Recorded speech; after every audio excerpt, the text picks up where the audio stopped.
Yo, what is up everybody? Welcome back to the channel. Okay, so listen, I have been hands-on with something that genuinely surprised me, and I mean that in the best possible way. This is the Infinix GT 50 Pro, and before you click away thinking this is just another budget gaming phone trying to punch above its weight class, I need you to hear me out because Infinix has done something here that the big names in the industry really should be paying attention to. I have been using this thing for a solid stretch now, putting it through its paces, gaming on it, testing the camera, running it through daily use, and I have a lot to say. So buckle up because we are going deep on this one today. If you are new here and you want more honest tech reviews without all the fluff, go ahead and smash that subscribe button and hit the like button right now.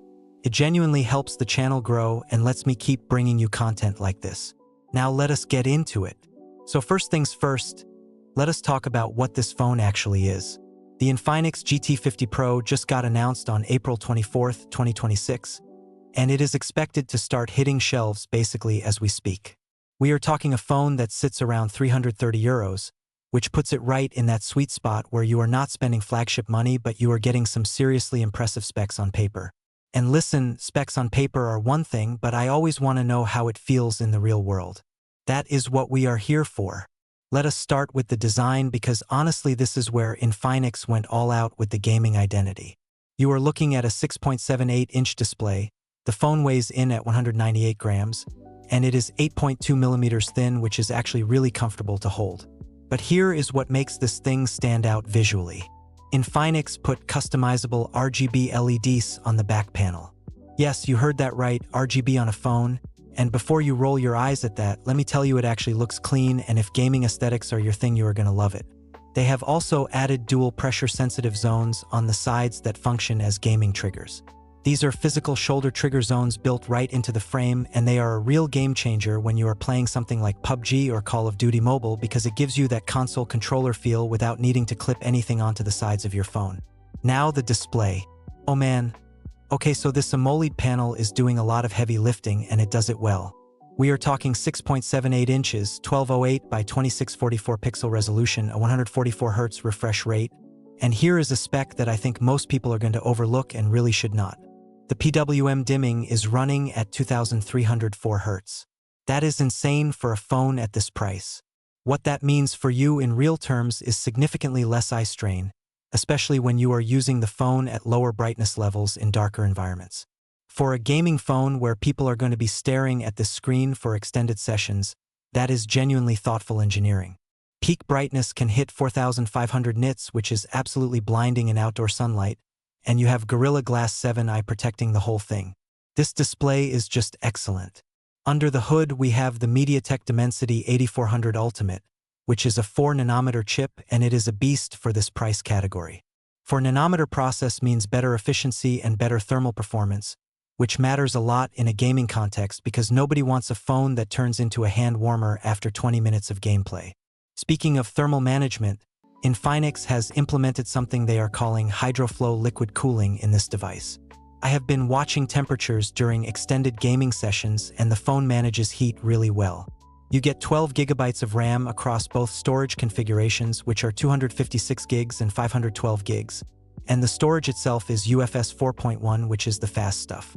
App load times are snappy, game installs are quick, and the whole experience just feels fluid. And hey, real quick before I keep going, if you are finding this breakdown helpful, please drop a like on this video right now.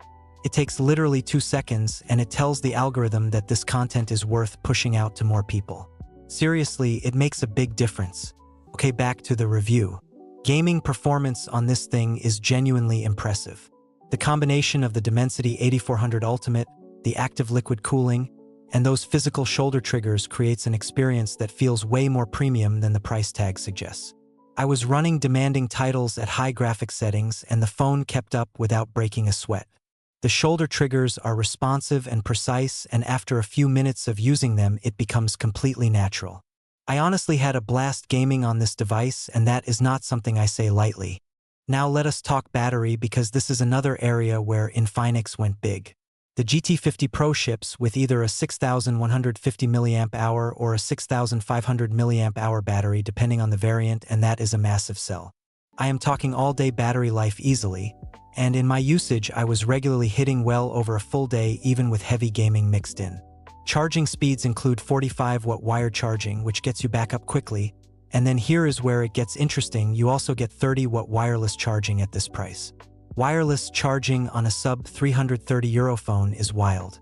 There is also bypass charging support, which is something hardcore gamers care about because it lets you play while plugged in without running power through the battery, which reduces heat and protects long-term battery health. That is a feature you usually have to pay flagship prices for. Connectivity is solid across the board. You get 5G, obviously, Wi-Fi 6, Bluetooth 5.4, NFC, which is great for contactless payments, an infrared blaster, which I always appreciate because it turns your phone into a universal remote, and GPS with support for multiple satellite systems. There is no 3.5mm headphone jack, which is a bummer, but you do get 24-bit high-resolution audio support over Bluetooth and USB, so the audio quality when you are using wireless earbuds is really good. The stereo speakers have Dolby Atmos tuning, and they sound punchy and clear with decent separation for gaming and media consumption. On the camera front, the GT50 Pro is running a dual camera system with a 50-megapixel main shooter, featuring optical image stabilization and phase detection autofocus, plus an 8-megapixel ultra-wide lens. For a gaming-focused phone, the cameras are genuinely decent. Daytime shots come out with good detail and natural colors, the OIS helps with video stability, and you can shoot 4K at up to 60 frames per second on the rear camera. This is not going to compete with a dedicated camera flagship, but for a device that leads with gaming performance, the camera holds its own and then some. The selfie camera is a 13-megapixel shooter, and it does a fine job for video calls and social media content.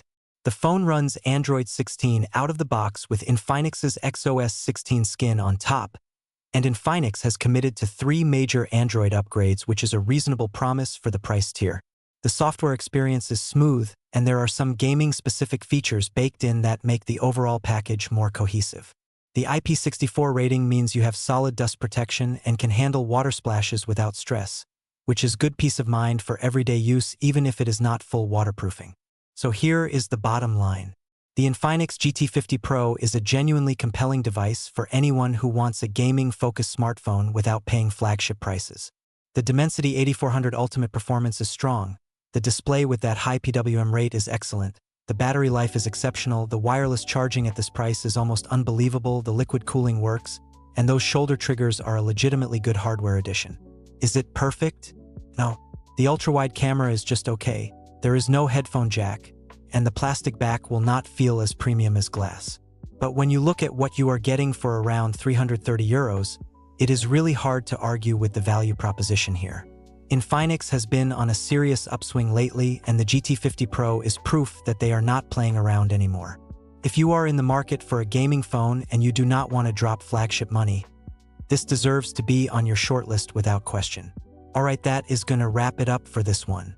If you enjoyed the video, smash that like button, it truly helps more than you know. And if you are not subscribed yet, hit that subscribe button and the notification bell so you never miss a drop. I put out honest, no-fluff reviews every week, and I would love to have you as part of the community. See you in the next one. Peace.